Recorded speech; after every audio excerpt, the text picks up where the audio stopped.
আমি এই মুহূর্তে অবস্থান করছি হচ্ছে গুলশান একে আর আমি এই মুহূর্তে অবস্থান করছি হচ্ছে গুলশান একে আর আমার এখনকার গন্তব্য হচ্ছে বনানী।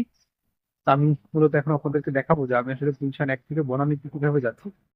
গুলশান এক থেকে আসলে বনানী খুব বেশি একটা দূরে না, আর এখান থেকে রিক্সা দিয়ে যেতে হবে। আমি যে জায়গাটাতে আছি এটা হচ্ছে মূলত 28 নম্বর রুট, গুলশান একের 28 নম্বর রুট। আমি একা যাচ্ছি না, আমার সাথে আনিস সাহেবও রয়েছে। আনিসের জন্য এখন অপেক্ষা করতেছি, ও আসলে আমরা রওনা দিব হচ্ছে গিয়ে বনানীর উদ্দেশ্যে। আমরা একটা রিক্সা দেখছিলাম, বাট ভদ্রলোক আসলে চিনে না, যার জন্য হচ্ছে গিয়ে আমরা আবার সামনের দিকে যাচ্ছি, আরো একটা রিক্সা নিব। তো আনিস সাহেব, অনুভূতি কি বলেন? অনেক সুন্দর অনুভূতি আসলে। কেমন লাগতেছে? সকালে মিষ্টি রোদ, অফিসের কাজে যাচ্ছে আমি আর আমার প্রিয় স্যার। সবাই দোয়া করবেন, ভালো থাকবেন। আর চ্যানেল সাবস্ক্রাইব করতে বলবেন না? হ্যাঁ অবশ্যই, এটা তো হ্যাঁ মানে বুঝেন নাই, একটা টিপ। লাইক করতে হবে, লাইক করবেন, সাবস্ক্রাইব করবেন, সাবস্ক্রাইব করবেন, শেয়ার করবেন, কমেন্ট করবেন। সাবস্ক্রাইব সাবস্ক্রাইব লিখি স্যার, আবার সাবস্ক্রাইব সাবস্ক্রাইব করবেন। হ্যাঁ। ফেসবুকে ভাবে কাজ করা হয়, সবথেকে বেশি কাজ করি হচ্ছে ইউটিউব। মাঝে মাঝে হয়তো ফেসবুকে ভিডিও আপলোড করি, এই দুই একটা আর কি। কারণ ইউটিউবে 10টা দিলে ফেসবুকে একটা। ফেসবুকে আমার ওইভাবে কোনো চিন্তা ভাবনাও নাই, সময় কই মানে ডিউটি আছে, একসাথে চালানোর সময় আছে বলো? সারাদিন অফিস করে, আমি অফিস থেকে 10টা থেকেও হিসাব করি। তাও তো করেন না, তাও তো মানে এর ভিতরে তাও তাও তো আমি কালকে বাসায় গেছি হচ্ছে কি 11টা, 11:30 বাজে রাত্রে। রাত্রে 11:30 বাজে যদি আমি বাসায় যাই, কি করবেন আপনি? তা আমার আর কাজ করার সময় কি? এনার্জি থাকে না। না, ধরেন আমার অফিসে আসতে হবে 10টার মধ্যে, আমার বাসা থেকে বাইরে হচ্ছে কি 7টা, 7:30। আমরা এর মধ্যে একটা রিক্সা নিলাম, আর রিক্সা নিয়ে কিন্তু আমরা গুলশান এক থেকে রওনা দিলাম হচ্ছে গিয়ে বনানীর উদ্দেশ্যে। তো যেমনটা বললাম, গুলশান এক থেকে কিন্তু বনানীতে যেতে হলে আপনাদেরকে রিক্সা দিয়েই যেতে হবে, এছাড়া আর বিকল্প কোনো উপায় নাই। আর রিক্সা কিন্তু অ্যাভেলেবল, এমন না যে রিক্সা পাওয়া যায় না, এখানে তো আসলে একটু দাঁড়ালেই রিক্সা পাওয়া যায়। তো আমরা এখনো আসতে হচ্ছে গুলশান একের 32 নম্বর রুটে, আর আমরা উঠছিলাম 28 নম্বর রুট থেকে।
আমরা এই মুহূর্তে গুলশান থেকে কিন্তু বনানীতে প্রবেশ করলাম। আর আপনি যদি কখনো গুলশানে ঘুরতে আসেন, তাহলে কিন্তু নৌকা নিয়ে ঘুরতে পারবেন। অনেকের কাছে হচ্ছে এটা স্বপ্নের মতো মনে হতে পারে যে গুলশানে এখনো নৌকা চলে। আসলে কিন্তু এটাই সত্য, এখনো কিন্তু গুলশানে কিন্তু নৌকা আছে, এবং আপনি চাইলে কিন্তু নৌকাতে উঠে কিন্তু গুলশান লেকেও ঘুরতে পারবেন। একই সাথে হচ্ছে এখানে যারা হচ্ছে গিয়ে নিয়মিত চলাফেরা করে, অনেক মানুষই কিন্তু এখানে নিয়মিত চলাফেরা করে। সেই ক্ষেত্রে ভাড়া রাখে সম্ভবত 10 টাকা করে, না স্যার? হ্যাঁ, 10 টাকা করে ভাড়া রাখে। আমরা এই মুহূর্তে চলে আসলাম হচ্ছে বনানীতে।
আমরা এই মুহূর্তে চলে আসলাম হচ্ছে গিয়ে বনানী সেন্ট্রাল মসজিদের সামনে। আমি মূলত আজকের ব্লগের মাধ্যমে আপনাদেরকে দেখানোর চেষ্টা করেছিলাম যে আমি গুলশান 1 থেকে কিভাবে আসি হচ্ছে বনানীতে। আমাদের কিন্তু আসতে খুব বেশি থেকে সময় লেগেছে তা না, আমরা খুব অল্প সময়ের মধ্যেই কিন্তু চলে এসেছি। আর আজকের মতো ভিডিওটা এখানেই শেষ করছি। সবাইকে অসংখ্য ধন্যবাদ দেখার জন্য। সবাই ভালো থাকবেন, সুস্থ থাকবেন। আল্লাহ হাফেজ।